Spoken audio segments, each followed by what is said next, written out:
おかえりなさいませ。ご主人様、お嬢様。Welcome back home to Masters and Princess.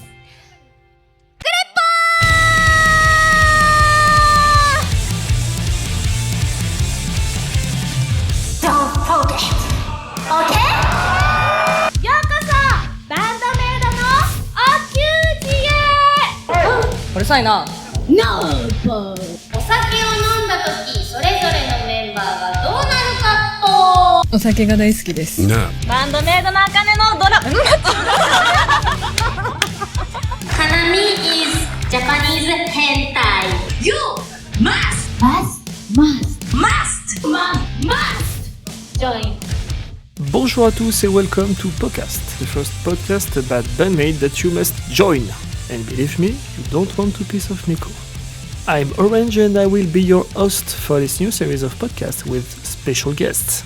So sit back, relax, and enjoy the show.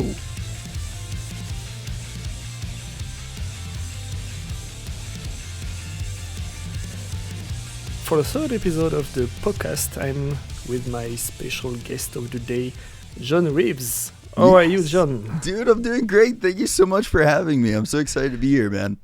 Thank you so much for accepting the invitation. And you really answer really quickly. I mean, every time I'm trying to reach someone to invite them to do something, everyone is so responsive. I was really not expecting that. Oh, dude, no. It's funny, like, I at the end of all my videos, I always say, if you need anything, and then I give all my socials. I did not expect to, like what, almost 2,000 videos later of me saying that, I get a lot of DMs now. So I try to stay on top of them, for sure. But, yeah. Yeah, that could be a lot of fun, especially if you have a big community like you. But yeah, it's glad to have you. And like we said earlier, this is the first time that we actually talk together. Yeah. So great to finally meet you, and maybe we will meet in person one day at the BAND-MAID concert. Yes, probably dude. Something like that. I believe in it, man. I believe in it. Yeah. So let's start with your introduction. Like, who are you? What are you doing in your life? What do you like? What do you dislike? Tell me everything. So I am John Reeves Live, I guess. But I am a reactor on YouTube to a lot of different music, but then also recently I've been doing a lot of travel vlogs to concerts, and then just trying to find out like how everybody's connected in the world through music. So it's been a really fun experience doing those type of things. And then I don't know, I guess that's kind of me in a nutshell. Just a positive person. I try to be a positive light in the world. So that's me, man. Yeah, I think that we can all see that.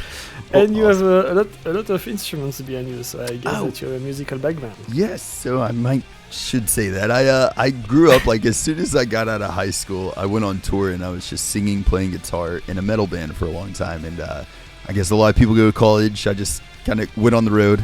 We won a battle of the bands and they put us on tour for a while. So got to do that. And then I was in that band for a while. We pretty much rode that until the wheels fell off, man. Like, we had like my lead guitarist, bass player quit in the same day, like right before a big show. Because they were like, dude, we're tired. We've played so much. We did like 300 and something shows in 1 year. It was wild, man. We won a Nashville Metal Music Award for like the most played gigs. And we won by like a long shot, dude. It was like, they were like, what have y'all been doing? But did that for a long time. That band kind of stopped, and that's kind of where the metal vocalist reacts part. I've been doing that since I was probably like even a freshman in high school. I was in metal bands singing for garage bands a lot. And then I started doing other stuff as well too. Did like some acoustic singer-songwriter tours, did another metal tour, and then kind of found my wife. Have 2 kids, so can't really do that as much anymore. And and so now I started doing the YouTube channel and checking out a lot of bands that I was already listening to, like Trivium or Periphery and bands like that I grew up with. And then I just started doing a lot of other music and found BAND-MAID through that, which is how we're here. Yeah, and how did you find your way into YouTube? Into YouTube. YouTube. Inspire you? Yeah, so me and one of my friends, we were like, at the time I was working a lot and driving a lot while I was working, and I was listening to podcasts. And so one of my friends was also listening to the podcast who I hadn't talked to in a long time. And he was like, dude, we should. He called me one day and we were talking for like an hour while I was driving home. He was like, we should start a podcast. And I'm not really a good person. They'll be like, we should do something, because I'm like, maybe too much so, but I'll be like, let's freaking do it. And then like, I really want to try to help make something happen. And so like, fast forward a few weeks later, we got together for our first podcast episode, had no clue what we were doing, and learned a lot from that. And then I just got into kind of creating content online. I did the editing for that and all that, and started doing Twitch streaming, then went back to YouTube and started doing like, I didn't really even know what reaction videos were, to be honest with you.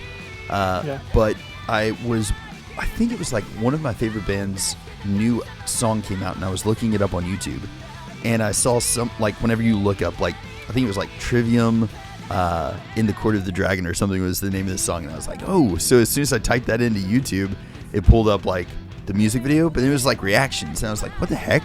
Wonder what these people are thinking about it. So it's like, that was kind of my introduction to it. I didn't really like watch too many reactions, but I watched a few, and then and I was like, I really like, I've already got the whole setup thing. I can kind of start doing reaction videos too.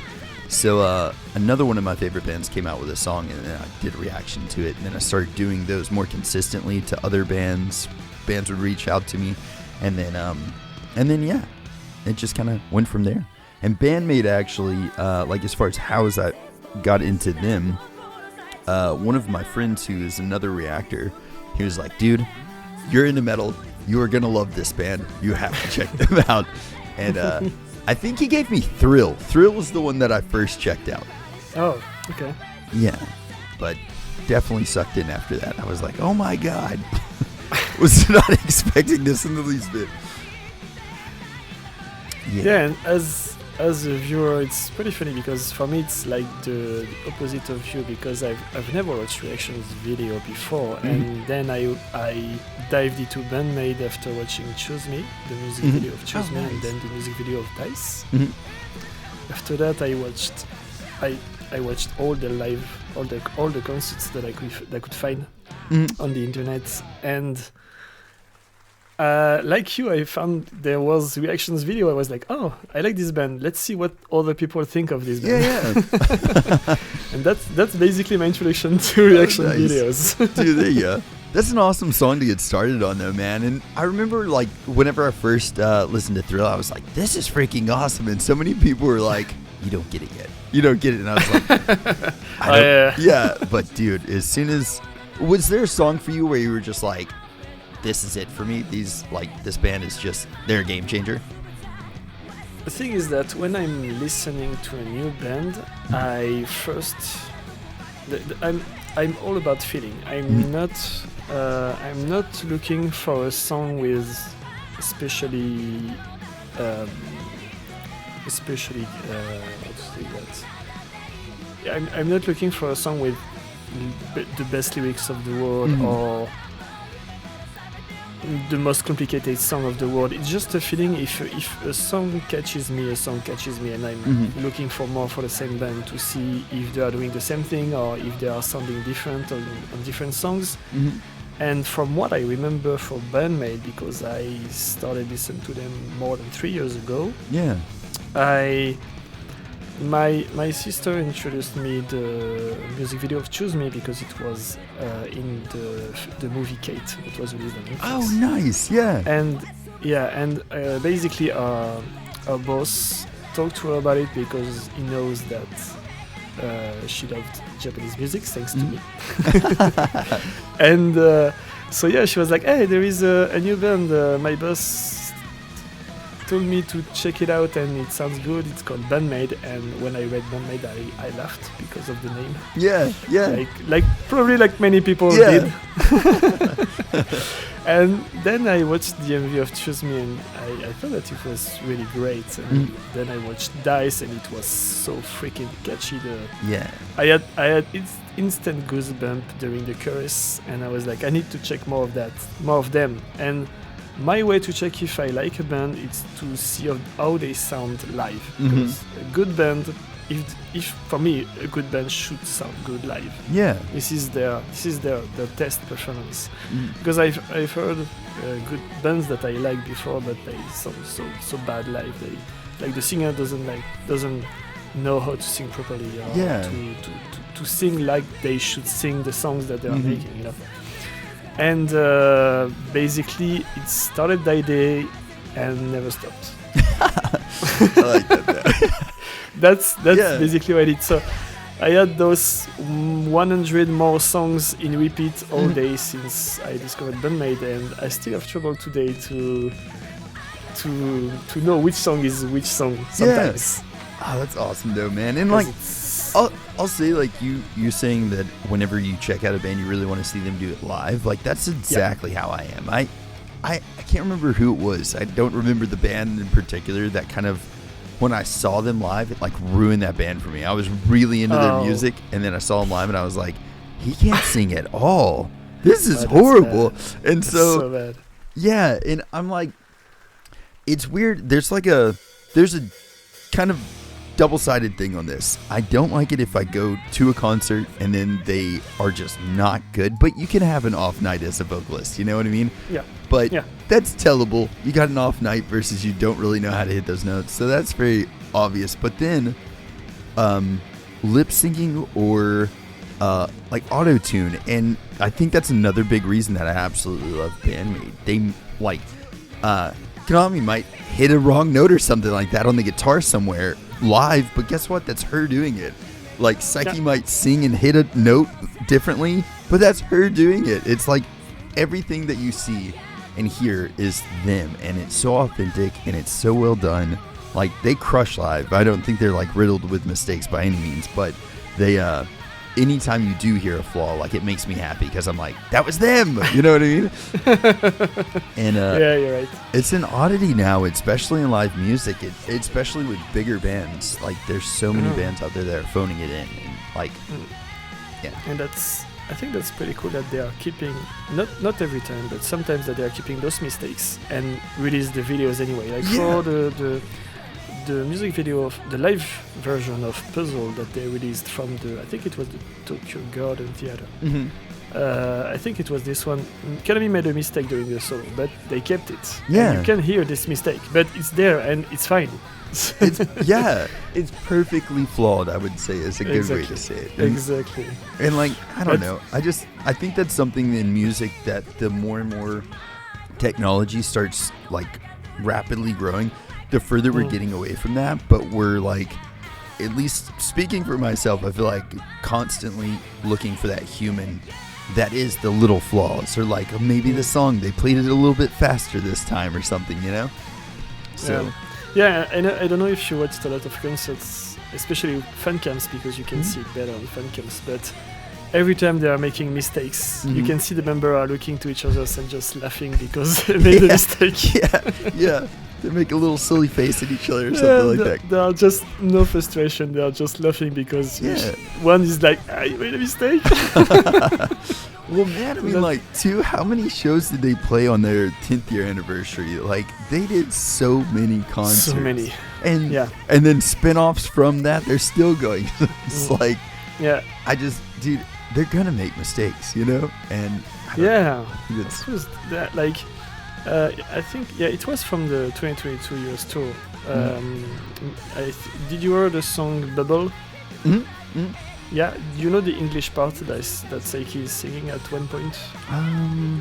There is a very long English part that Seiki is singing. Yeah. And in 2022 she totally forgot the lyrics. So she just did not sing that part, and the music was playing, and at the end of the song she just bowed like, I'm very sorry. Man, that'd be hilarious. That'd be awesome though. And I mean too, like, now if she forgot the lyrics, there would be a backing track for any other band. That backing vocal track would still be going, and she'd be like, wait, what? And with BAND-MAID now it's part of the lore. So the next time she performed the bow, when she nailed the English lyrics, everyone was like, and you could see that Psyche was on fire because she was like, I did it. Oh, that's awesome, man. See, that's they're so authentic. Amazing. They're so authentic. Exactly. Yeah, and there is actually one band that I listened live that was not good at all. It's My First Story. I don't know if you've heard of them. Mhm. Yeah, I discovered them at their beginning, at the debut, and I heard their first live version of music that they released. Yeah. And Well, you were at their debut? Like, I was not there, but I saw the live recordings from their debut, like where they're getting big, you know? And the singer was so bad. oh man. It was... Yeah. wow. It's always hard whenever that ends up happening and you're like, what Yeah. happened? Especially if you're like really into them. But I will say though, I saw them live not too long ago, and he's improved that probably. He's gotten really good, dude. But I know that he's killing it now. Yeah, He find his voice. yeah. But I also used to listen a lot of Wannabe Rock before, because I don't like what they are doing for a lot of time now. But I still listen to their songs, and I went. They came to France a lot of times, so nice. I went to see them a lot of times as well, and Yeah. I really enjoyed the concerts. Yeah. And it's really known that Taka has stamina issue. Yeah. we know that he can't do like 2 hours concerts. That's not possible. It's not possible. He's wild, man. He's so wild. But I think that's one thing I like about them too, is like if he does mess up, it's him doing it live. You know what I mean? Yeah. And I think that's cool too. I don't know, man. The more concerts I've gone to, I won't name bands out there, but I just won't talk about them. But there are bands that do a lot of backing tracks or like flat out lip syncing. And seeing it live, if you ever do see it live, it's such a weird experience, man. It's like you're watching people act instead of sing, which is a very different experience. Like, I don't know. It's very weird. Yeah, I'm not paying to see people just acting. Yeah, me neither. I want to hear, like, I don't know. I'm there to hear you do what I heard you do on an album. You know what I mean? And like, yeah, exactly. I went to see Sim early February this year, and Nice. I was like 15 centimeters from the singer. Oh my We were God. like yeah. so close to each other. when he was headbanding, he had to go on the side because he was headbanding my head if he was going on the front. So it was pretty funny. He dropped some sweat on me and stuff like. I mean, he was so close. Pretty much brothers at this point. yeah, exactly. But the concert was amazing, and I'm going to see them again this Sunday. Oh, nice. This Saturday. Sorry, this It's Saturday. their 20th or something like that. I can't remember what anniversary I think it is it's for them. I like a think big it's it's something like that. They came for the first time in France in February, and at one point during the MC, the singer said, this is the first time that we come, blah blah blah, and maybe we should come again, right? And everyone was like, yeah, okay, we will come again this year. Everyone was like, Nice. because it's pretty crazy for a Japanese band to come twice in Europe. Oh, yeah. The same year. That's wild. But I mean, Yeah.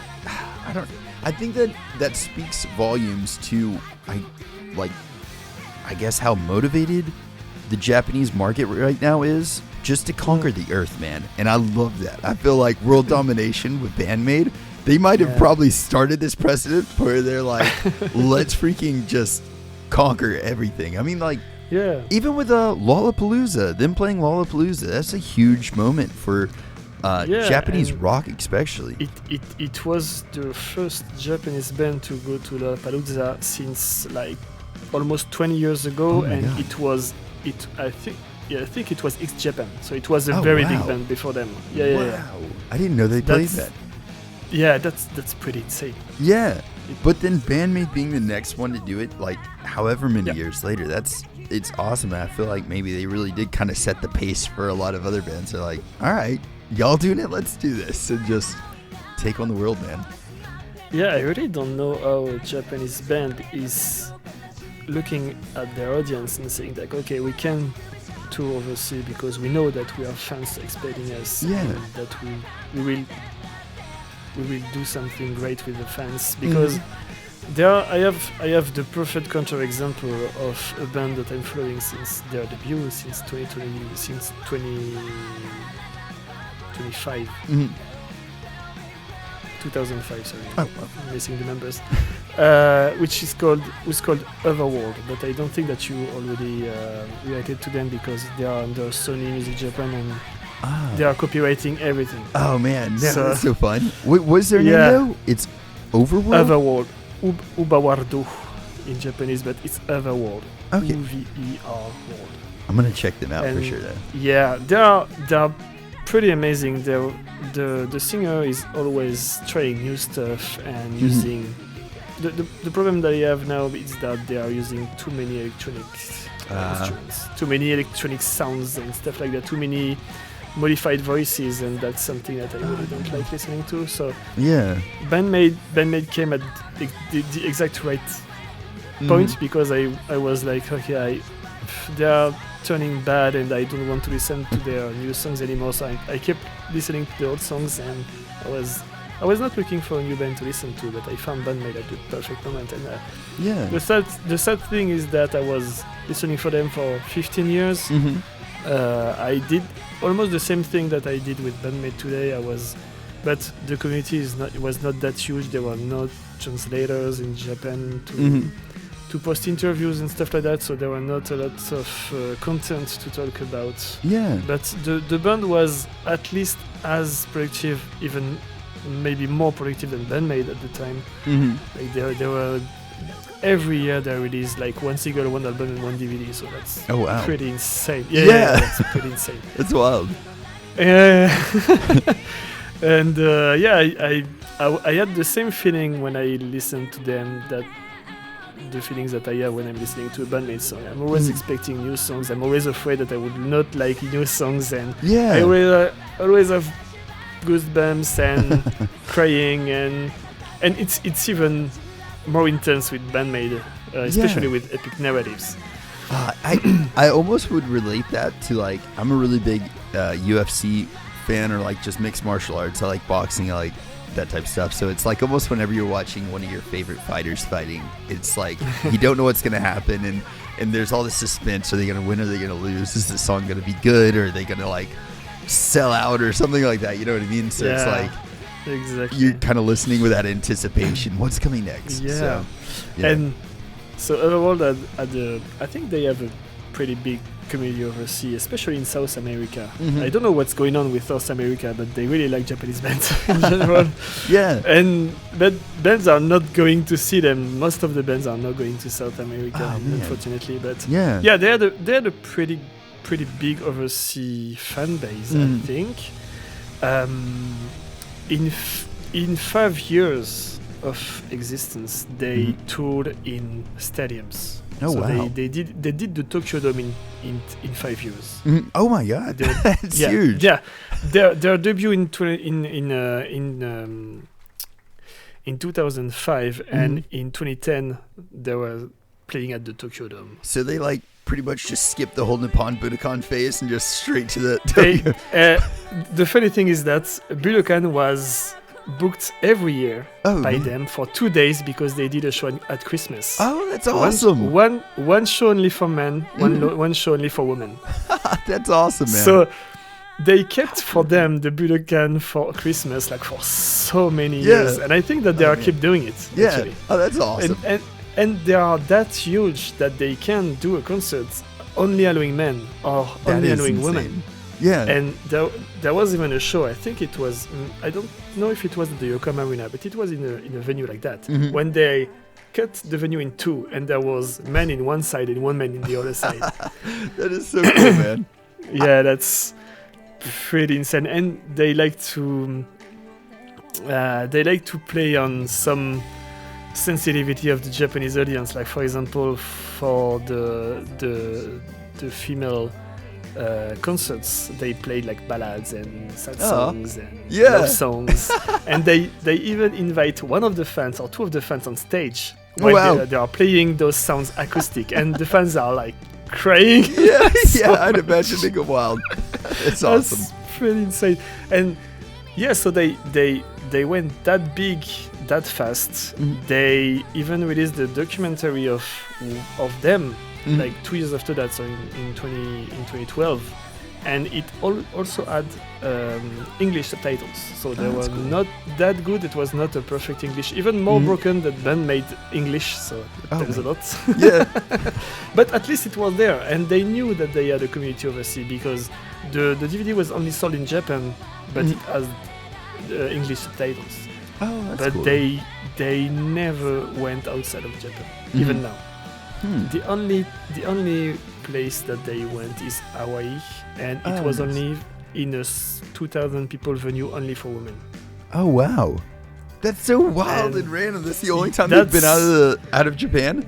That's and the last thing they did, it's a collaboration with the Korean band. They went to Korea for a show with them, and the Korean band went to Japan for a show with them. Oh, that's cool. But I really don't understand why they are not. I mean, I understand they are making a ton of money in Japan, so they don't need to tour. But yeah, there's definitely bands that are like, and honestly, doing reactions now, opening myself up to kind of like world music, I've been learning that there's countries like China, for instance. I've never heard of artists that are from over there, but they're like huge. I mean, selling out like, there's this place called the Bird's Nest, and they're selling out this massive arena. It's like, I think 55 or 65,000 people, and they sold it out consecutively, like night after night after night, within a few seconds, dude. And they're that big in China, but I've never even heard of them in America ever, even whispered. So it's like, it's crazy. Yeah, it's cool whenever you really do start listening, and I think BAND-MAID a lot for that. It's like whenever you do hear bands outside of your kind of corner of the world, it's like, it's wild to see how big they are, you know? There's a lot out there. Yeah, and I think that the last big concert that was done, because I think it was done, it was entitled like, because there are 6 in the band, it was like 6 versus, I think it was 65,000 people. Oh, dang. Yeah, it was pretty insane. That's pretty awesome. Yeah. Man. And they did some amazing videos on Instagram where you see the singer just talking, doing stuff, and then like walking and running, and the camera was following him, and he was just running and jumping, and then it was on stage in front of thousands of people, just and the video stopped. Wow. The song started and the video stopped. And he did awesome. that a lot of times. So many videos like that, we were just hanging out and just casually entering into the venue and singing a song, jumping like crazy. Yeah, I gotta have to check them out, man. Yeah, and that's the kind of band that can do like 3 hours, 3.5 hours concerts, and it's just a Tuesday night for them, just as easy as that. Yeah, because they are used to do stuff like that. The singer has a blog, and he used to post like one post every day, and we know that he's running 10 kilometers per day. Oh my god! Since forever. So he has a crazy shape. Yeah, it's really, that's pretty awesome. I try to do a 5K. Normally, that's kind of where I'm at. Like I used to, I run a lot because I have anxiety a lot of times, or like I don't know, but I have ADHD, extremely hyperactive. So I found that if I don't go work out, it turns into anxiety, and I have like panic attacks. But if I do go for runs and stuff like that, it helps me out a lot. So I normally at a 5K, but 10 a day is freaking wild. And every day for so long. That's pretty insane. You saw a video of him like running with something in his mouth to improve his stamina. Oh my god! You can see in the documentary, you can see the drummer with both arms in the big cooler, because he was pretty much dying from the concert. Oh man! Well, I mean, 3 hours of like drumming. Yeah, I only think of it as a vocalist. Like guitar, it's not really too bad, especially if you're warmed up. Like maybe you're gonna cramp if you're doing like really like I played thrash metal, so like the picking and stuff, you might have a cramp. Like these fingers would probably cramp up a little bit if I'm doing a 3-hour show probably. But like singing was always my thing. Like I don't know how you would do a 3-hour concert. That is. And being able to talk afterwards, good lord. And the guy was like just jumping and screaming all the time. That is nuts. So man. imagine that. Yeah. No way I'd be able to do that, man. That's 10 kilometers. It's helping for sure. That's insane. This band was insane. It was a blast to follow them, but like I don't remember which year was that, but we used to hear news like if we didn't have something each month, it was weird, you know. Yeah. And at one point there was no news like for 6 months, and they came back. Then they released the video, was like 12 minutes or 13 minutes, and they played in a studio live 3 songs in a row. No way. They played the 2 songs of a single and an instrumental, and for the instrumental the bassist was using his bass and a cello. Oh, nice. No, I don't remember. I don't know the name of the the big bass. Oh, like an upright it's not bass. cello because he's playing with his fingers. Mm-hmm. Yeah? Mm-hmm. And he also has a ring that changed the distortion of his bass. Oh, that's so like cool. Electronic effect. Yeah, dude, that's awesome. And the rhythm guitarist has his own guitar and also an electronic guitar, because at one point of the song he was using the electronic guitar. Oh, that's cool. The singer was doing the programming, so he has the panel where he was hitting buttons and doing stuff like that. And that's awesome. everyone has the song. You saw that, it was like, oh my god, Yeah, so good. that sounds awesome. It's so man. good. God. Yeah, and they bring back the saxophone that they used to have at their even before the debut. They had a saxophone, a guy playing saxophone, and they bring it back, and they modify the song. They are doing a lot of stuff like BAND-MAID, like changing arrangements. Yeah. From time to time, and in live version they add the saxophone, and it sounds so cool. It's Actually, amazing. There's a saxophone like somewhere around in this little corner here. And it's one of the newest instruments that I've started to dabble in, and I learned it just enough to play like Careless Whispers, the little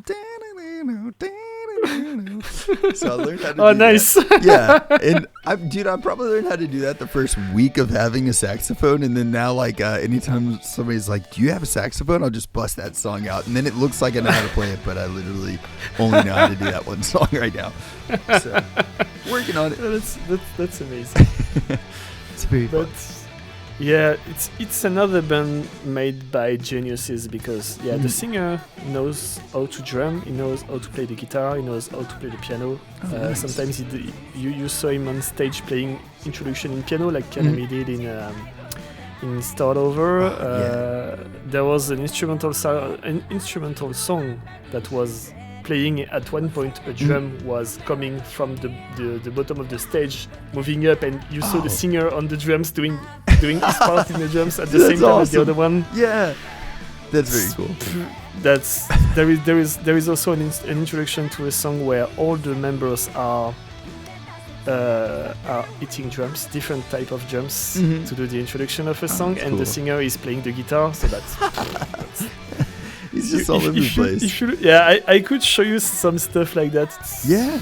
Dude, you should definitely send me some for sure. I would love to check it out. I will show you that. It's pretty hard to find their videos on YouTube because, like I said, everything is got striked. But I have a ton of video on my computer. Yeah, so I can share that with you. Yeah, send it over, man. I would love to check that out. Yeah.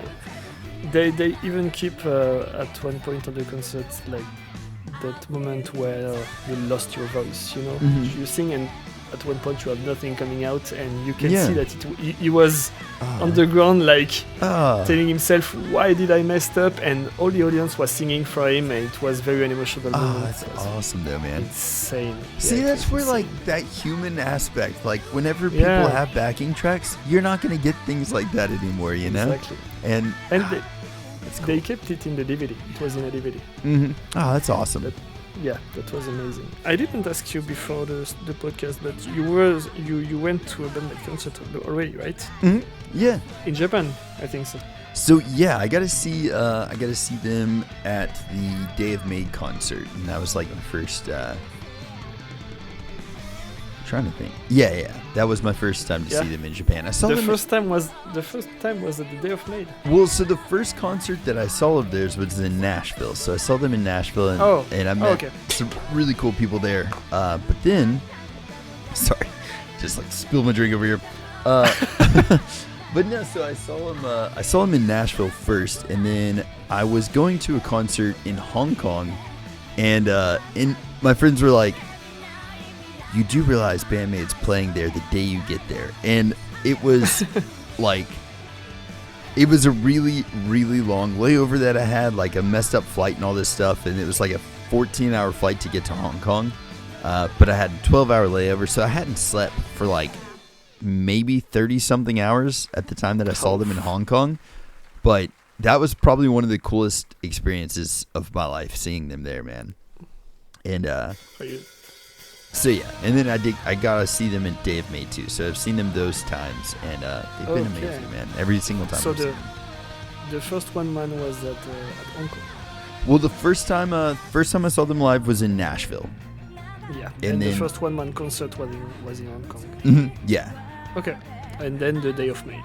Yeah, and then the last time I saw them live was the them with the Warning in Roppongi.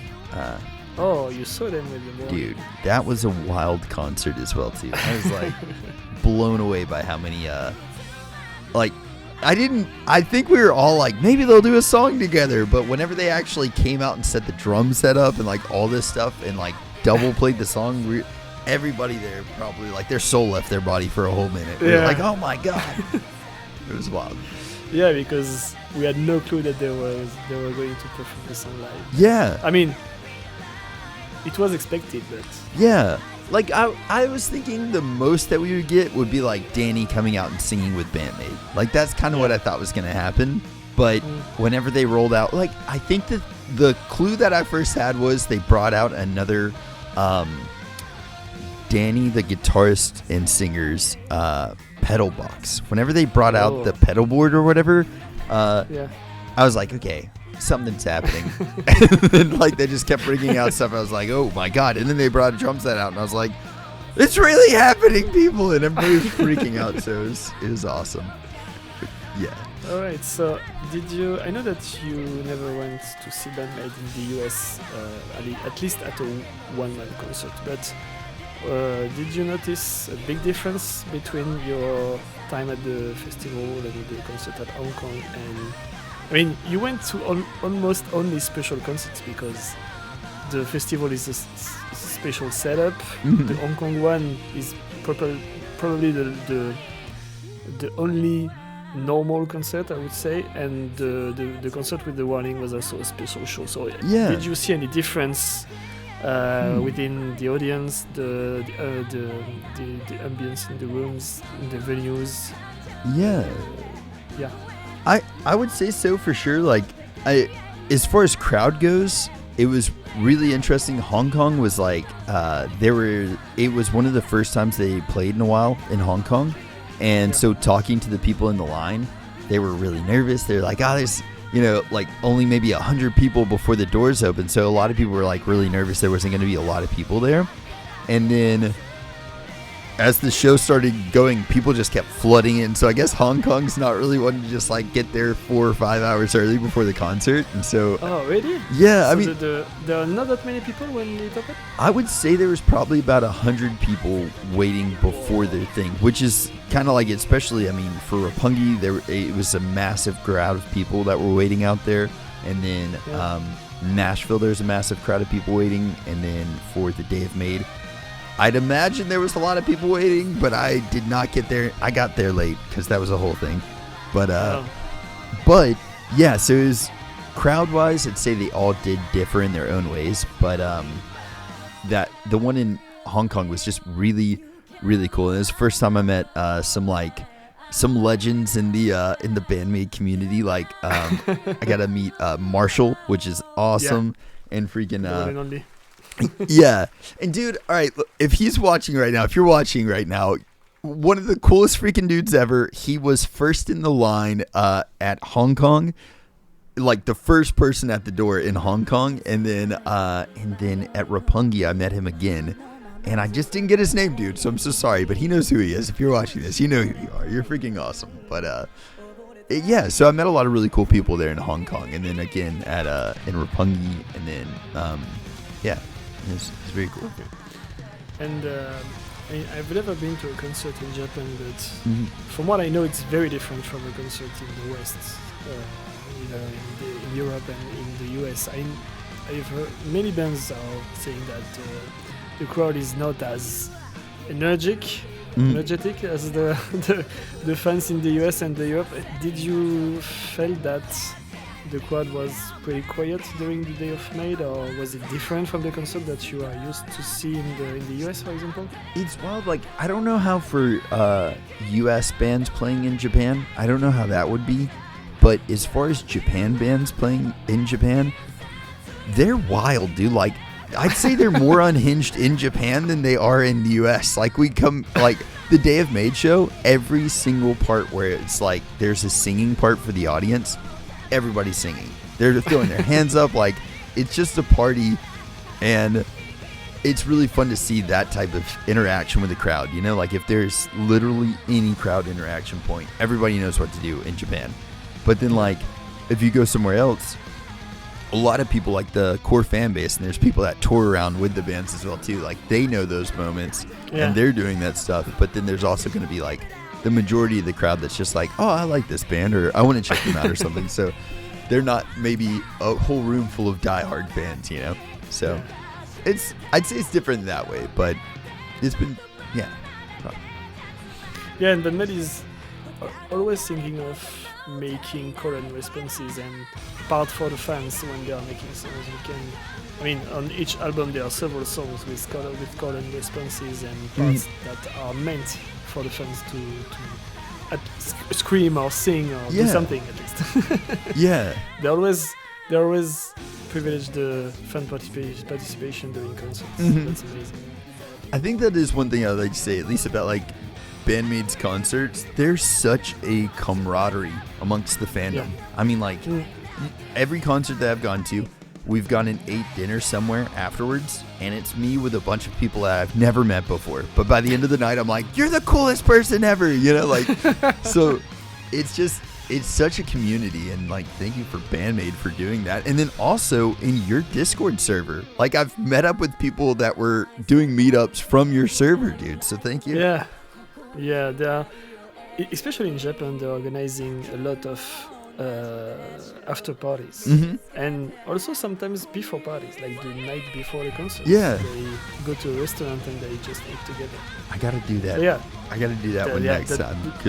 If they come to Europe, I will try to plan stuff like that as well. Because I want to. I want to keep that and the camaraderie. And I don't know. I mean, if they come back to France, it will be the first time that I will meet the French fans, and I don't know if I'm known by the French community. I have some comments in French here or there on Twitter or on my videos, but I will do my best to be even more known by the French community and the European community, and tell them where they have to yell and what they have to sing and stuff like that. Do some special events for y'all. Yes, exactly. Like that. That's one of the funniest moments at the US Tour 2022. I wasn't there, unfortunately, but the fan camps are amazing. When I don't know if you know about that private joke. I think it was at the Zep Tokyo DVD, they recorded an audio commentary of that. So they were talking about what was going on, and they thought on songs and stuff like that. And it was during play. Miku and Saiki are talking to the audience to boost them up, to sing with them, and at one point Miku yelled "Say!" but very loudly, and all the members are making fun of them in this audio track, like the "Say!" and Miku is very embarrassed by that. And someone had the great idea to make towels, and with the face of Miku and written "Say" underneath. And she did the Imagine time, and she said "Say" a lot of time, and she was laughing so hard at that. It was a very great moment. Her Imaginary times are like flawless, man. They're so funny.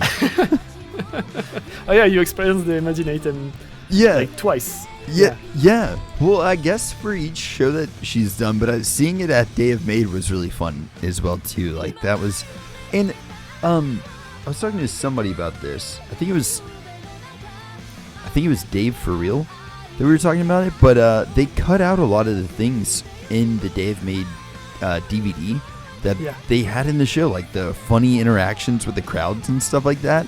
They cut out a lot of those things for it, but like they're very, seeing them in Japan, they're a lot more candid with the audience, because I feel like, it's like they're at home, I guess, so it's like whenever you're just joking with your family and stuff, so they're a lot more candid, and I think obviously like they're really good overseas as well too. They've got a great personality. It's like refreshing, but they're even more so in Japan, because it's like, it's just like it's native to them, Yeah, it's their. I think that their point is that they want to keep those moments for the people who were there. That's why they don't want. They could just add subtitles, but I think that those special moments are meant to be for the people who went to the show. That's why they kept them. I think so. Yeah, and I think that's a cool thing. We're kind of like, we're losing that a little bit in some ways, that like those moments can be like just memories just for people that experienced it. So we're losing that a little bit, and I'm one of those people too who's like, man, I want to experience this, you know what I mean? Like I want to know what happened in that room or whatever. And but there is one thing for sure, there will always be something fun happening. Like, from what I remember during the US tour, Kanami was trying to lift off Miku's skirt multiple times. Oh gosh. At one point, I think one fan said to Miku, "Come to my home." She said, "Okay, I will come," and she looked at Saiki, and Saiki said, "No, you won't go." Like, nope. Yeah, stuff like that. Or they went playing bowling, so they went doing all those things. But each Imaginary time is a special phenomenon that's awesome. You have to experience. Yeah, I agree. That's cool then. So yeah, so you started, at least you started, your first concert was in the US, but it was not a one-man show. But I know that some people from the US went to their first BAND-MAID concert in Japan, which is pretty weird. That's wild, man. It's so cool. I mean, it's honestly like the dreamland kind of, but yeah, it's really cool. I mean, we'll see. We will talk probably about it next year after their tour, because they will tour. We don't know where, but they will tour. But we will talk about this next year. But I wonder if the best BAND-MAID concerts are in Japan. Yeah. Because it's their home. Because the audience is, like you said, used to listen to BAND-MAID. They know everything. Yeah. And they know what to sing. They know what to do, and as the band feels like home, they are maybe more comfortable when they are playing in Japan. So I don't know if that's something that we'd like to compare one day, like if a show in Japan, the difference between shows in Japan and overseas, and if it's one or the other is better off, if just a different experience. Yeah, I'd say they probably have like their pros and cons too, because like coming from another band, so I did One OK Rock. I went kind of around the world to a few of their shows, and one thing that was really interesting was seeing them in Japan. It's like it was 65,000 people in this arena, and I was like really far back in the nosebleeds. So it's like, you went to the My First Story Cross One OK Rock concert. So I went to that one. But then I also got to go to on the Premonition tour that One OK Rock just did. I went to the first night of that, and it was I can't remember what the name of the arena was, but it was huge. And I was so far away from them. And then fast forward, we went to Toronto, and I was literally on the barricade. I was like, dude was literally in my face at one point in the concert. So it's like, I think the good thing about seeing them here in America is you're going to get probably a more intimate concert. Like, you're going to be closer to them. Yeah. And because maybe not a lot of people know about them where you're seeing them at, you know what I mean? Like, if you saw them in, I don't know, like Cincinnati, Ohio or something like that, there might not be a huge fan base. So you're going to get like that intimate concert. So even though they might not, and maybe everybody doesn't know like every moment that you're supposed to crowd chant and stuff like that, you're still going to get that. And I feel like there's kind of a give and take with it, you know? Yeah, that's actually my favorite thing. The more intimate the concerts are, the best is the experience for me, at least. Yeah. Because I like to be on the rail. I like to be in front and having a special moment with the band I'm watching playing live. Yeah. And I really felt that, especially in New York, because in New York, I knew Ryan Meir, I knew Alan from the Icodec, I knew a lot of people from Discord, and all those people were actually around me. So every time I was looking around me, I saw people that I know and that I like. Yeah. And it was like I'm home watching my favorite band. So And it was an amazing concert. So it's like a give and take for sure. I mean, like, you probably wouldn't be able to get that at these massive arena shows, you know what I mean? But then, so I don't know, it's a give and take. And definitely, like, for anybody that's not able to make that journey to Japan, don't feel like you're missing out because you got to see them somewhere like local or something. You get that like really intimate feeling concert, and I think that's worth it. Yeah, that's right. All right, let's move on to the BAND-MAID news and talk. Our first topic, just from yesterday, just from today actually. It was today, right? That they announced the. No, it was yesterday that they announced the time signature zones. model. Yeah, so just fresh from yesterday, PRS Guitars announced that a Kanami signature model will be released. That is released actually, and you can already pre-order it. 200 pieces all around the world. I don't know how many in Japan and how many overseas. Yeah. But finally, after all those years. Oh, I know. Yeah. Finally, she's got the recognition of it. How do you feel about that? First, extremely blown away by it. It looks awesome. I watched the video of her kind of talking about it and showing off the guitar. And I was drooling over it. And I have there is a music store, online music store in America that I'm worked with my YouTube channel. And as soon as I found out about this, they're a Paul Reed Smith dealer too. And I was like, please give me one of these guitars to review. Just let me review it and I'll mail it back. I'll drive it back to your place. I don't care. And they were like, it's already gone. They were like, we didn't even get any. So yeah, I think I'm pretty positive from what I've heard, they're completely sold out at this point. I don't know if that's true or not, but that's insane. I know. But 200 though, I mean, it's awesome, but it does give me hope because a lot of bands will do like this limited run and see how that goes. It's sold out. If it did sell out, I mean, within hours. So there will probably some more. Maybe, yeah, because there's a couple of signature guitars back here that I've got for Paul Reed Smith. That the artist first did a limited run, and then they did something that might not be like that exotic wood or something like that, you know, but it's more like in their range. So it wouldn't surprise me if she's going to do like an actual signature guitar that will be a staple that all fans can get their hands on. So fingers crossed. Fingers crossed. But I think that they did the same for Miku, because I didn't know that BAND-MAID at this time, but I think that you could buy the Flappy Pigeon for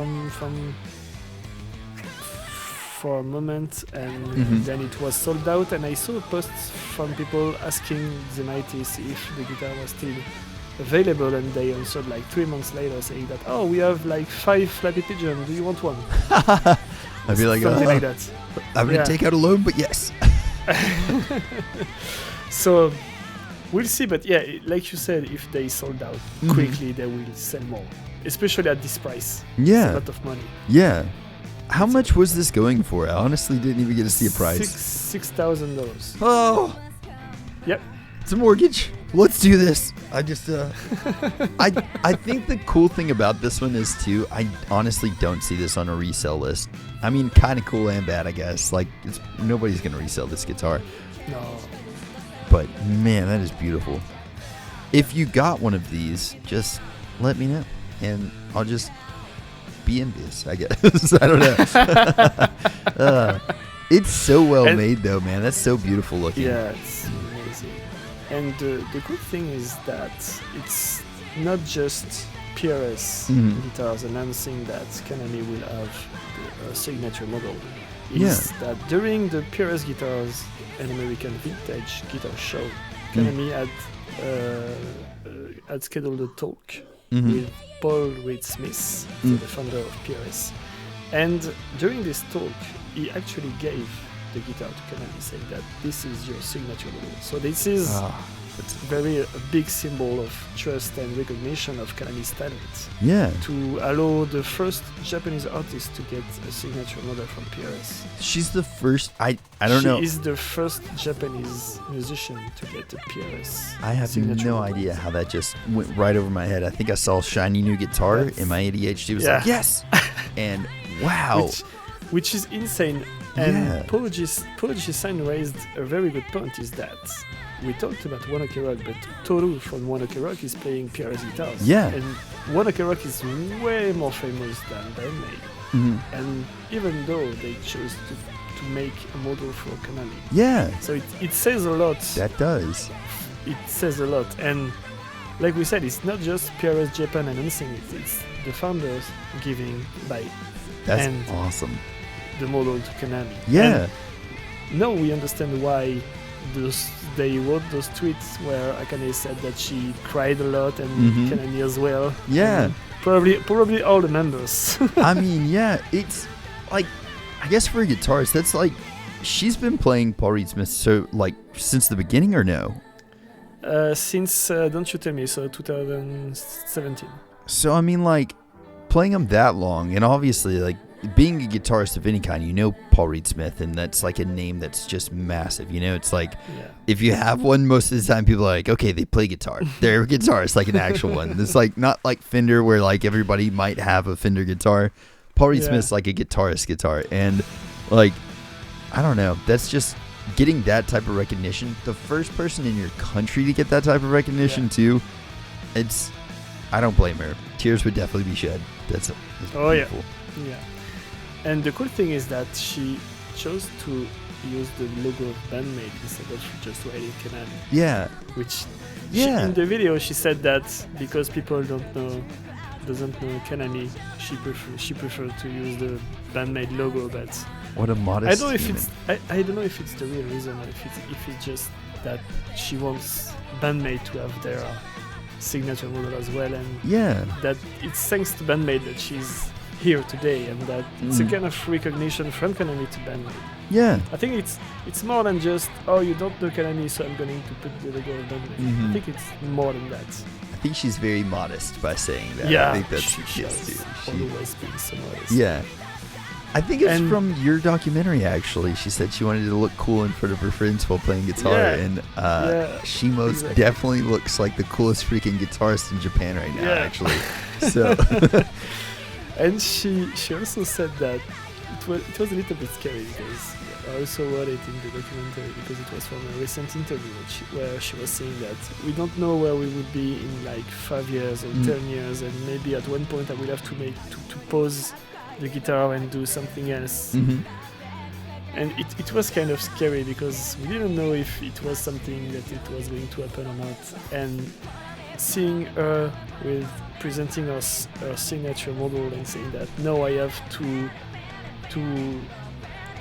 improve as a guitarist and as a songwriter, and to be worthy of this honor that I'm receiving from PRS. Yeah, it shows that she's never going to stop. yeah, for sure. Which is a good news for us. A real thing now. Dude, no, that's awesome. That's amazing. I think that's such an honor. That's amazing. And today, November 20th, is the 10th anniversary of the Thrill music video 3. Oh, nice. Yes. That's actually... Thrill was released on November 20th in 2014. That is awesome. That's actually the first music video I ever checked out of theirs. And that's their first music video as well. So what a coincidence. Yeah, that's the timing is pretty insane. Yeah, that's awesome. Very cool. Like 10 years later, releasing the music video of the song that saved your band, you get the signature model, the first signature model given to a Japanese artist. That's pretty amazing. Very full circle moment, man. That is very awesome. They never cease to amaze me, especially I will say, they are probably one of the hardest working bands right now as far as touring. I mean, they're just like playing shows constantly shows. Mm. So. You saw that Kanami was almost collapsing during the 2022 US tour. Yeah. And she performed so well anyway. Yeah. I don't know how she did that, because when you watch the documentary video, it was very scary. Yeah. And like another thing, I mean, I know we're all like, it's like their outfits are amazing, but especially the last set, whenever they were doing it for the Yokohama Arena, they got the newer outfits.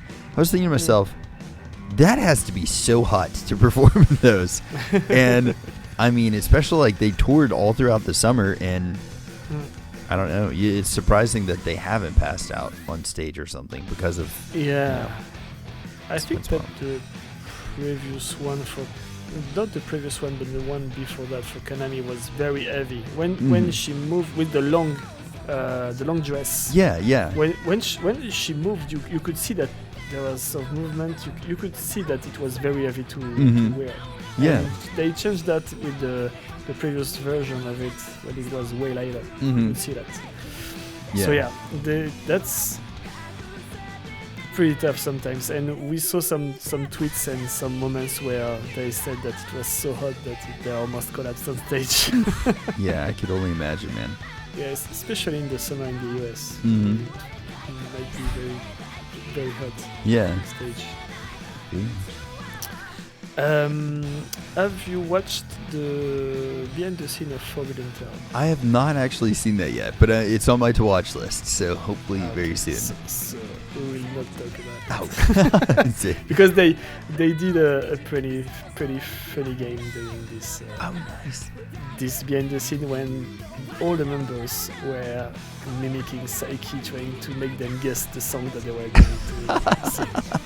I can't wait to see it. Those imitations are so funny, especially Kanami mimicking Saiki. That's awesome. They're so different too. Like outside of the stage, like off stage, they're just so funny, man. They're so ridiculous, and like, I mean, they're same on the stage too, but it's just like they turn it on. You know what I mean? You'll see especially Saiki. You know that you have seen Saiki on stage and how she talks to the audience and how she is on stage. You will see in this documentary, you will see in this behind the scene video that she's never looking right at the camera. She's always looking down or looking left or looking right. You can see that she's very not comfortable with the situation, and she really she really doesn't like doing stuff like that. She's very different when she's not on stage. Yeah, and on stage she's just like this force, you know? Yeah. So I think that's awesome. And even Misa is also very shy. At least she can look at the camera and talk a little bit, even if it's not that much. But Saiki is just she can't. You'll see, because there are a lot of moments when Saiki is alone in front of the camera and she's so shy. Yeah, that's crazy. Yeah, man. No, that is fun.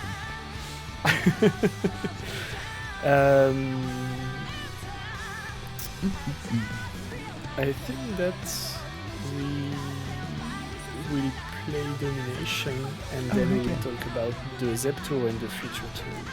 Heck yeah. And stuff like that, okay? Works for me, man. Let's do that. That is awesome. Domination, let's go.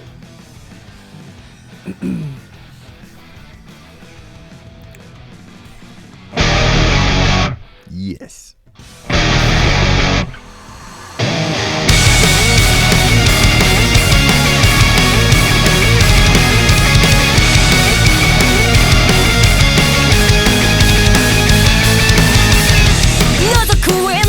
回せルーレット始まりの合図に Open your eyes 手の中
Dude, live, them ending their songs like that is just like, it's so good. I watched the concert at the Line Cube Shibuya so many times that every time I'm listening to Domination, I see the image from that show. Yeah. It's in my head all the time. Dude, yes. That song to me, like, I don't know, whenever you asked me what song, I was thinking, like, this one, because in particular, it's, like, so positive that just feels like I hear that song and I just want to go do something adventurous. You know what I mean? I'm like, let's make a goal and freaking crush it. And that's just how I feel whenever I hear that song. So, yeah. And you told me that one of the first songs that you listened to, right? Yeah, so Thrill and then Domination, and then I watched Domination, the live video, and I was like, okay, they're freaking amazing. They're like something special and different. And it's like, again, I guess like the whole crowd like singing the chorus with her and like the hellos part, that just is such an, I don't know, man, just such an inspirational thing. And I think it connected with me a lot with like live concerts. And at the time I hadn't gone to a live concert in a while since whenever I first watched that live performance. And it just sparked that back in me where I was like, I have to go to another show. Like, now. It needs to happen. So, yeah. Yeah, I always like watching reactors reacting to this song because they hear the first Kanami solo and they're like, oh, okay. And then they listen to the extended solo version. With Kanami into Miku, into Akane, into Kanami again. And they're like, whoa, whoa, whoa. Yeah. I mean, they just definitely go all out with that song live, especially, and I think it's cool because the crowd does too, you know. And it's such a like we were talking about the community of BAND-MAID. It's like we get to share a moment, kind of like the community and the band just get to share this. It's awesome. Exactly. That's what I'm saying. That it's for me, it's the live version of Domination is the best way for a reactor to go into BAND-MAID and see what they are capable of. And what they can do. Yeah. I definitely agree with that. Man, thank you for playing that song. It works on you at least. It works on you. Yeah, definitely worked on me for sure. Yeah, I was completely into the rabbit hole after that song. I was like, we're freaking going for it. I think that's the Zep.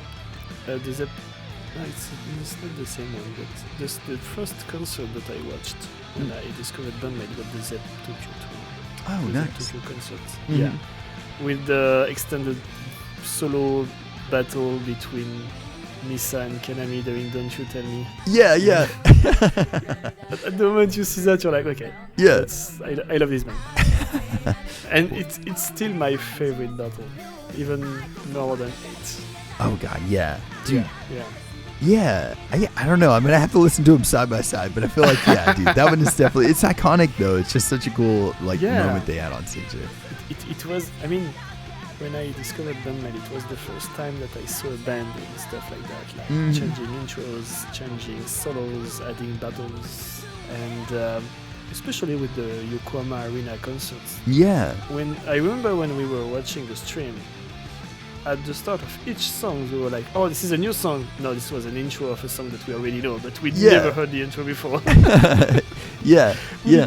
It was like that for like 20 songs in a row. And we were like, we want the new songs. Is this new? What is this? Yeah, it was crazy, all the changes that they made. And on the top of that, they are making acoustic versions. Yeah. So they are working so hard on. They're so creative, man. But always pushing the envelope. Existing songs, that's crazy. The number of times that I saw someone said, oh, they changed something here and there and here, and they had this intro and they had this outro and stuff like that. They're changing stuff all the time. Well, I think that's one thing that's cool about them, because I always say about like musicians, if you hear a song live 5 years ago and then now, and they haven't changed anything about it, that they might not be the most creative band in the world. And I'm not taking anything away from somebody, but like, think about how many concerts they've played within last year, and they've played probably Domination at every single one of those concerts. And so like for them, they are playing those songs and actually playing them and writing them and all that stuff. So it's like for them to do that and never change it, it's like Wow, dude, you can see how many times they play that song? Wow, that's awesome. So 187 times. This doesn't include practice for the show or practice before the show or like... Just the recorded performance and setlist that they found. 170 or 87 times. So like, dude, it's on the top 5. It's so cool that they're like, it shows that they're very creative and that they're also, the song's never finished. You might hear the recorded quality version of it on the one on the album, but like, that's what I love about that. It just shows that they're still continuing to evolve that song. It's awesome. Yeah, totally right. And I wanted to say something, but I think that I forgot about it. About the fact that they are changing stuff all the time. Yeah. And evolving, and the fact that if you play the same song twice, it means that you're not creative. Yeah. It's such a wild... something in my mind about that. Dude, it's all good. It's all good. Maybe I will find it again afterwards. Yeah. Alright, so we are in the middle of the ZEP tour. They already performed 2 days in a row at the start of November, and they will perform again 2 days in a row at the end of November at ZEP Haneda. So we can expect different set list from the first 2 shows because they actually tweeted about it. Oh, nice. Yeah, and we know that BAND-MAID likes to change their set list all the time, even though they didn't change that much for the last 2 shows because it was a 2-night show, so it's expected that they are playing basically the same thing. But it's not only 2 concerts, it's also the last 2 concerts of the year, of the last tour, and from what we know, they might announce something at the end of the last concerts. Oh, nice. Would be their plan for next year. So nothing has been confirmed, of course, because they won't say, "Oh, we have a big announcement and we will tell you in X days." Yeah. They will keep it until the last moment, and they just send us the announcement. So yes. I don't know if it will be like in the Yokohama Arena, for example, when they put it on the screen at the end of the show, or if it will be just end of the concert, like 1 hour after or half hour after. A lot of posts on X saying that they are doing this and that, but at least we can talk about what we can expect and what we would like to see happening next year. Yeah. I mean, honestly, I feel like they've been doing the Japan circuit with the tours that they've been doing the last few months, and with the release of the new album, I feel like World Tour's coming, man. I don't know. It's ambitious, but yeah, I know. Like, fingers crossed. We got the full world, man. World domination. Yeah. I don't know. Do you have so you're talking about like places that they didn't play last time. Do you have any like expectations or hopes for where they might stop at if they do announce a world tour? Before the COVID, they had the plan to perform in Europe and in Asia. So probably new places they never went in Asia, and it was cancelled due to COVID, as the Budokan concerts. Yeah. So what I can see for next year is finally at the Budokan to get their revenge. Yeah, revenge on Budokan. Yeah, I can totally see that because I don't see them performing in a venue bigger than the Yokohama Arena, and the Yokohama Arena is already bigger than the Budokan, and it was not totally filled Yeah. when they played at the Yokohama Arena. I don't think that they have enough, a fan base big enough to fill those huge venues in Japan. So Budokan is a mythic venue, and I think that they could get their revenge next year. Yeah. At the end of 2025. That would be awesome, man. I would love to see And if they perform at the Budokan, I will do my best to come. Heck Because when I saw the Yokohama Arena concerts, it was the first time in my life that I was like, oh, I wish I was there. Me and This you is both, dude. really the first time. I just want to cry with them during the story. I just want to cry during the acoustic sessions. I just want to share with them and scream and jump and Yeah. just be there, you know, Yeah. and support them. Man. And if my first concert in Japan is at the Budokan with BAND-MAID, it would be amazing. What a start, dude. Yeah, I watched a lot of concerts at Budokan because I used to follow a lot of bands, and Budokan is a big achievement for a band, I think. Yeah. It surprises me that they haven't done it yet, if we're being honest. Like, I didn't know. It was planned. Yeah. But Yeah. I don't know why they didn't do it last year. Maybe it was already booked and they couldn't get it. Maybe Yeah. it was because of that. That makes sense. But I'm not going to say I'm pretty sure, but I really can see a finale at the Budokan. At least they will do a big finale because Yeah. for me this year has been very quiet. There was not a lot of concerts. Always in Japan, a lot of weeks between each concert, so it was a very slow pace. Yeah.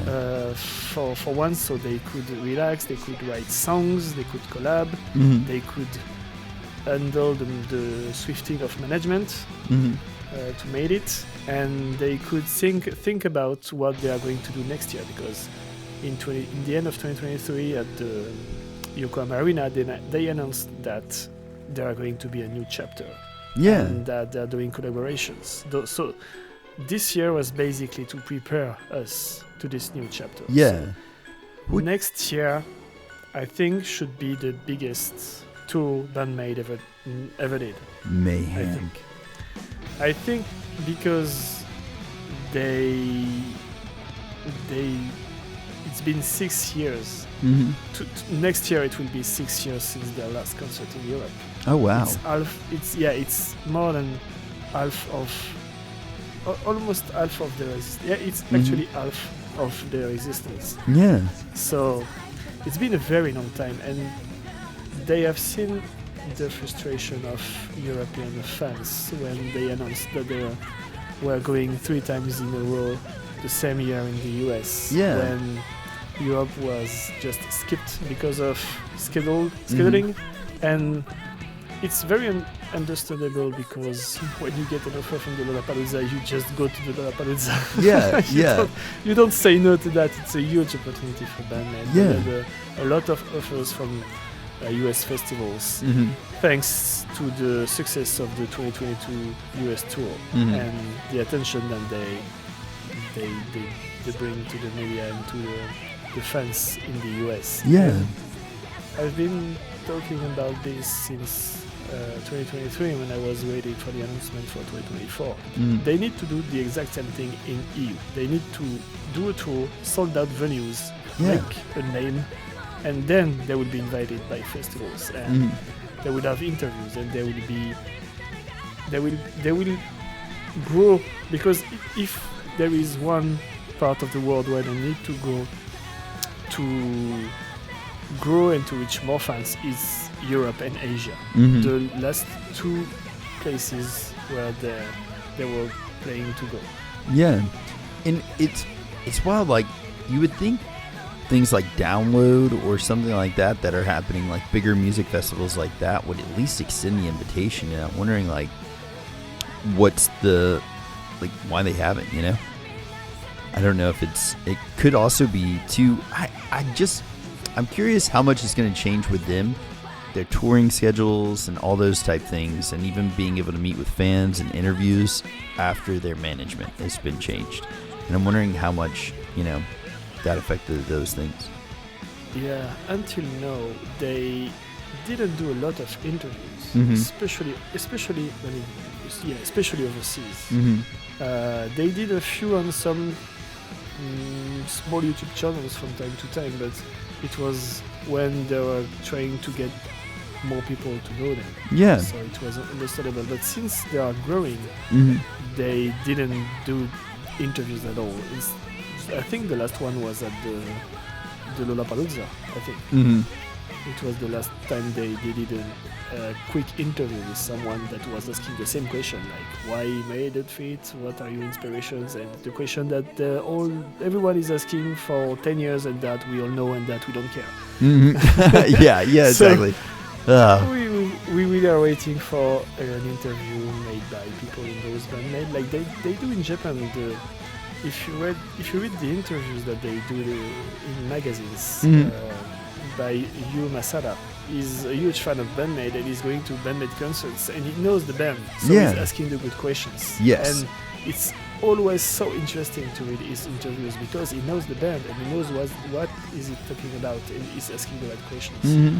I think that's always one of my things that, like, just why do people that are not really interested in the band get these interviews? I have no idea. Or they're just not ready for an interview with these bands, you know? I don't get that. I really don't know, man. But I don't get it. And people like us want to interview them so bad that you need to have like a contact or something. I don't know how it works, but it's so hard. Yeah. And apart from that, they stopped the meet and greet since COVID. So is it because of COVID or is it because of the management after COVID taking care of the members, saying that, okay, no meet and greet because we don't know what could happen in overseas or even in Japan, because I don't know if there are a lot of meet and greet events in Japan. That's what I'm thinking. I'm betting that it's probably management. I'm hoping that, and I think that's what a lot of people are hoping, that it was management and now they'll start doing them again. Yeah, but I don't know. It's me too. Yeah. Especially now, I mean, like, knowing that there are a lot of other bands, like thinking about, like, was it Hanabe and different bands like that are coming from Japan that are still actively doing those. Hopefully that will, like, and BAND-MAID is probably one of the most giving back to their fans band out there. So it's not that I don't think that the band made that decision to not do that. I guess is what I should say. Yeah, hopefully not. Yeah. So that would be great. Like, imagine if next year there is a big world tour. Like, oh God, yeah. So many places and meet and greets. Yeah. That would be the best comeback possible for them. Yeah. That would be amazing. Having the meet and greet back, because I know that they did a lot of meet and greets before and it looked amazing, but follow with them and just talk to them briefly, and they are improving in English, so maybe the communication is even better now. And I feel like, honestly too, this is like the biggest way for bands to grow. I mean, obviously if you've just got stupid money to just throw at like marketing for every radio station and like putting your stuff on a lot of playlists, that's a great way to do it, but word of mouth is a great way to do that as well. And bands being able to actually engage in their fans, people taking pictures and sending pictures and stuff. Like, I think that's one thing, like Hanabe, whenever they were touring in the US, anytime I got on Twitter, it was somebody randomly posting a picture like, look at who I met. And so like that type of marketing helps a lot with bands. And I mean, I don't feel like that can ever be oversold. Like, that's just a really good marketing technique, is being able to meet with the people that like your music, So yeah. And they also used to respond to tweets. I don't know when they stopped doing that, but they used to do that. And same thing, it's really bring you more people because they will be interesting to talk to you, and they know that you will at least answer them once. So they know that you read their comments and that you have something to say, and sometimes people could ask very interesting questions, and I wonder if it's a decision from the members or the management, because when you look at those posts, they don't actually have that many responses, so it's not like it's going to take them forever to answer. Yeah. I saw so many posts of Miku with like 10 responses. Yeah, and it's like you would easily be able to respond to that type stuff. I mean, like, I don't have like near the audience clearly that they have, but like I was telling you this before the podcast started, but like I go through all of my DMs. I'm reading every single one, and I'll respond to like as many as I can. If it's just like a hey, what's up? Then I'm probably not going to necessarily respond to that. But if it's like a question or something like that, then I'm definitely trying to respond to all those questions. Or if somebody's just like, hey, I saw this video, thank you, or something like that. I respond to everything that I can. And that's very cool. So yeah, I mean, like 10 comments on a post, definitely, they have the time to do it. So I'm wondering if it was the management thing. We'll see if it changes Yeah. with time. I don't know, but yeah, I found that interesting, especially since I'm following the band called Neki. Mm-hmm. that you might have heard of. They're awesome. They are actually responding to tweets. Oh, that's awesome. And that's pretty cool because sometimes you can ask interesting questions, and sometimes you can see people saying, "Oh, congratulations," and they just thank you very much and stuff like that. But sometimes you can say, "I'm always trying to ask interesting questions like what was the song about, or what's your favorite part, or was it hard to perform, to play, stuff Yeah. to know more the members, to know more the songs, and to get some behind the scenes content. Yeah. If I could say. I like that. Yeah, me too. I really like that, and I think that it's a really cool thing. And I know that they are limited to one response from the post, so you can't basically have a conversation with them on Twitter. But Yeah. at least you have an interaction with the band. That's awesome. And I felt that only once with BAND-MAID is when Miku is live on TikTok. When she's live on TikTok, she has like 400 people watching, so it's really not many people, and she's reading everything. I mean, And that's every amazing. time I was asking a question, every time she was answering. That's amazing, man. Yeah.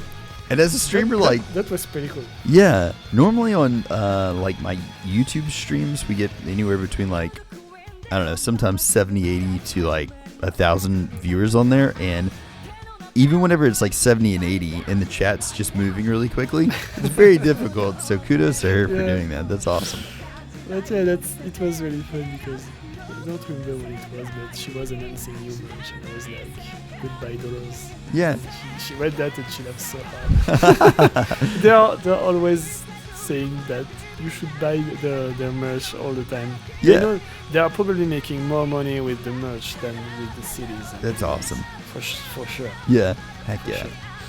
Well, man. But yeah, that's a great thing. Yeah. I don't know if it will come back, but it was. I think it's a good thing if they have the time, because I think the more actives on SNS are Kanami and Miku and a little bit of Seiki. Seiki sometimes also, she's on social media, but Yeah. I don't see Akane and Misa saying a lot of stuff instead, except like retweeting and commenting on BAND-MAID posts. Yeah. Even though Misa sometimes tweet here and there, but I think everybody's It's pretty- probably just commenting, Mesa! but it's pretty rare to see them using their social media. They're probably using the private one more than anything else. Yeah. I think so. Yeah, I agree. But man, I'm actually about to have to hop off here. I gotta go grab my girls here and like supposed to Alright. leave my house in about You have 2. to go right now. I have 2 minutes before I actually have to leave. 2 minutes. Yeah. All right, let's do quick. Yeah, question and hit answer. me with it. All right. Okay. Yeah. So, GB Van Driver 136 is asking, as my favorite reactors, when was it that you realized that BAND-MAID was one of the best bands over the past few years? Oh, dude, JB Van Diver, thank you very much, first of all. And then definitely, I mean, World Domination, the live video, got me very, very curious. And then watching all the live stuff since then, and then seeing them live, all those things together, I was like, this band is freaking wild. So yes, definitely, I'd say the moment was Domination live, and then solidified it for sure whenever I actually, whenever I saw them live. I was like, oh my god, they're different. Yeah, if you have the chance to see them live, Yes, most definitely. you don't need anything else. Yeah. Just that. Even JB, thank you very much for the kind words, friend. Thank you very much. Scorpius 17 is asking, which song would the both of you play to lift your spirits up after? Oh, dang. That's a good question. Man, I hate to keep being a broken record on this one, but dude, definitely Domination is that song for me too. All the answer will be Domination starting from now. Yeah, yes. But then I was telling him which song we were gonna check out. Secret Miyaku Lips is pretty freaking good too, man. That one gets me every time. Mycolips. Yeah, Secret Mycolips is amazing. Gion Show is also amazing in this genre. Yes. And for me, it will be Don't You Tell Me, because it's so punchy and I love everything about this song, and it's still one of my favorite songs ever. Heck yes, I like that one too. So I'll go with Don't You Tell Me, and I love the music video. So yes, it's so funny too. Yeah. Maybe it will be Domination again, but ASSS3CZ is asking, what's your favorite song, and why is it not Azure? Oh, dang. Well, maybe I just need to give Azure more of a chance. We need to listen to it more. So, yeah, maybe that's the only reason. But definitely, I don't know, man. I mean, gonna probably either go with Domination, or I do like, I'm trying to think what the name of it is. Why am I brain farting?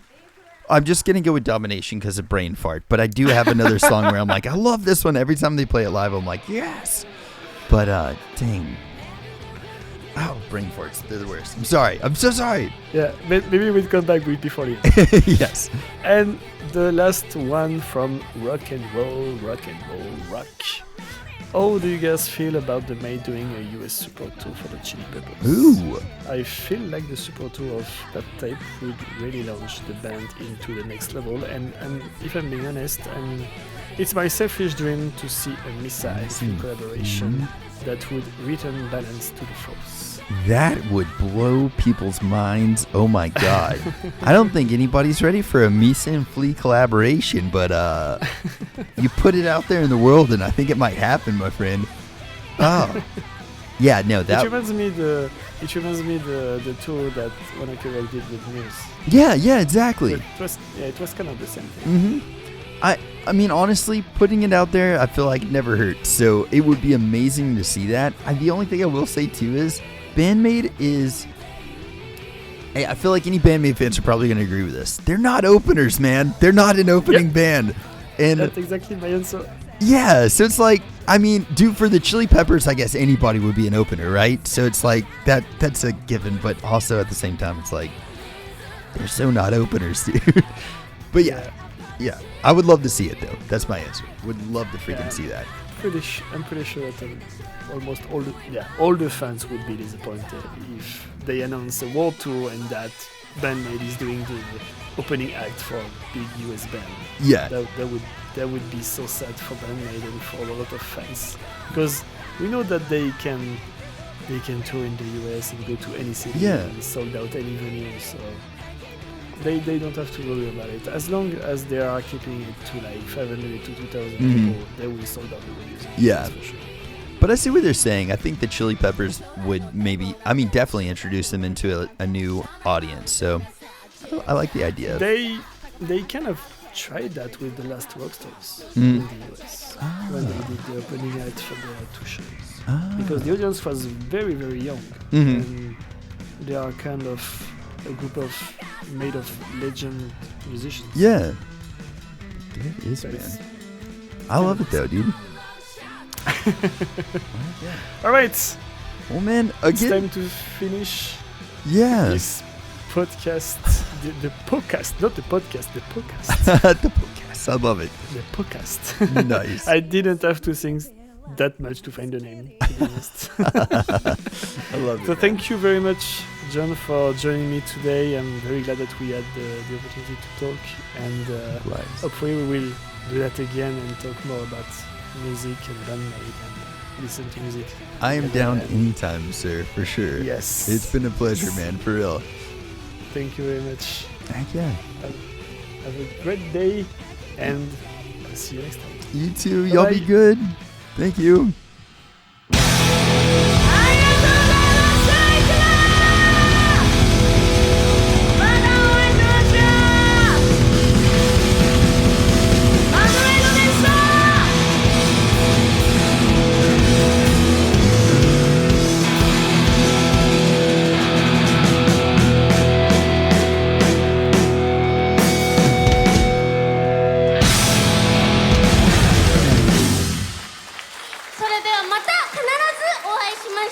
いってらっしゃいませ。ご主人様、お嬢様、